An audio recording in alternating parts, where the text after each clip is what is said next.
Observation implies silence and not forming any conclusion, just to observe silently, without any psychological or sensory response except either visual or inward insight without the responses of memory. Without any value judgment. Yes. That would you say, sir, that implies without any reaction from the brain or the senses? Yes, sir. Or That's a dangerous thing to bring in the brain. Because then we have to go into the whole question of, I don't want to go into the question of brain for the moment. It implies that. That means thought is absolutely quiet in observation.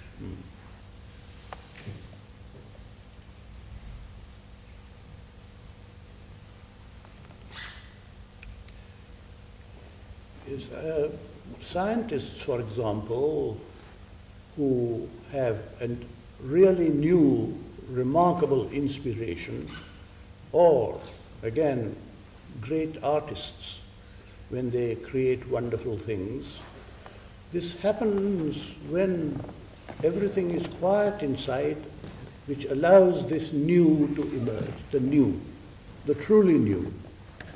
It's a pulse of creation. Yes, sir, but they have that insight is partial. This scientist's insight or perception is partial. Partial. Yes, yes. That is to say, the formulation of that insight.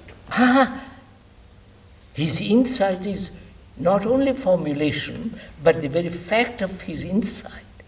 Because insight implies a whole transformation of his daily life. It isn't just, I'm a scientist and I have an insight into mathematics, into matter, into the atom. Insight implies the way the man lives as a whole. That's right. That is perfectly so. And any insight is a particular manifestation rooted in the background of the whole. Now we go off into something I wouldn't accept. Sorry, not I wouldn't accept. It's rather confusing that. So let's talk a little bit about insight or seeing. Insight implies an observation in which there is no remembrance of things past. Therefore, the mind is alert, free from all the value judgments and so on, just to observe. Only then you have an insight. But that insight of which we are talking about implies his whole life, not as a scientist, as an artist. They have partial insight. That's only a small Fragment of insight. But that's not what we're talking about. No. So it comes to this. Yes. And what we talk is the whole existence. Of course, the whole existence. of man's existence. Yes. Sorry, sir. I'm sorry. So please. So in that state of observation which you're talking of, there is no reaction whatsoever. Of course, obviously. It isn't cause-effect reaction. Quite. It's free of causality. Of course, obviously. Otherwise, we are back in the old cause being a motive, and so on, so on. And that seeing is beyond time. Huh? It is beyond time. That seeing. Yes. It is not limited or caught in time. That's It right. is- sir. it is It's not- not, and that insight is not involved in time. That's right. That's right. And, Absolutely. and naturally, it is neither cause or effect. Yes, but wait. Not you, sir. Have we got this insight into? Wait a minute, just finish. Into the psychological invention of time by thought as in achieving some result. Have got insight. You see it, or is it just at a verbal, ideological level?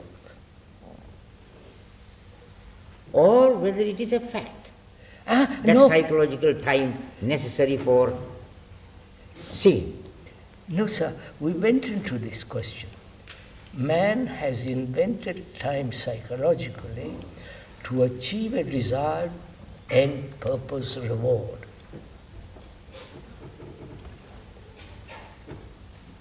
Is that, does one see this as an idea, or is it so? It's obvious it is so.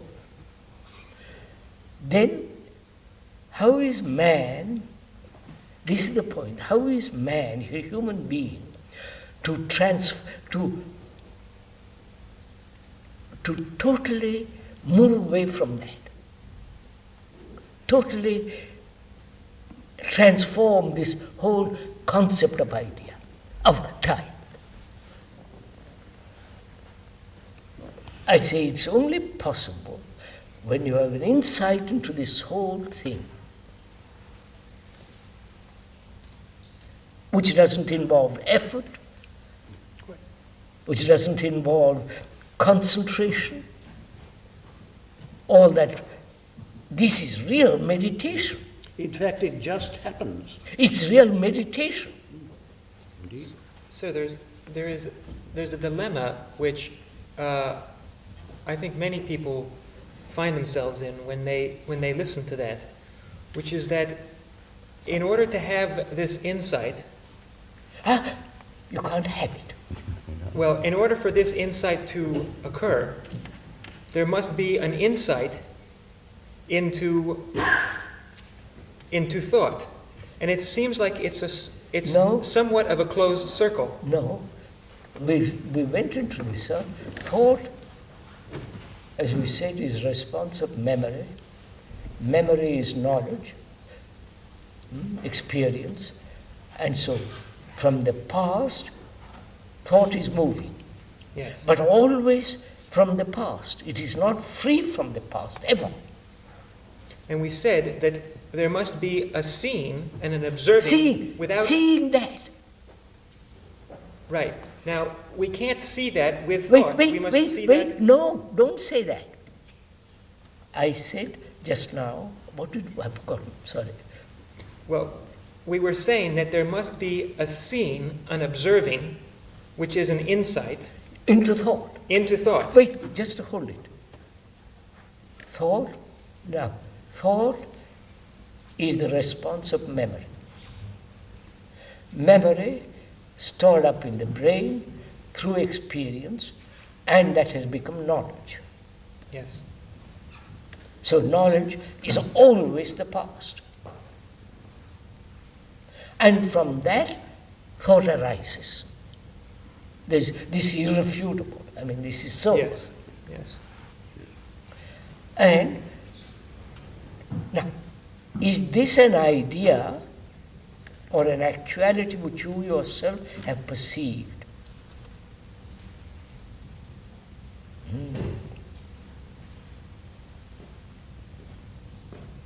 That you yourself see that ascent of man through knowledge is not so. Man can only ascend perhaps technologically, but psychologically, if he continues with the accumulation of knowledge, he's caught in the trap. Do you see that? Or do you make it into an idea and say, what do you mean by it? And so on, so on, so on. But sir, just to see that, I must be free. No, observe. You first listened, Yes. listening without analysis, without interpretation, without like or dis, just to listen.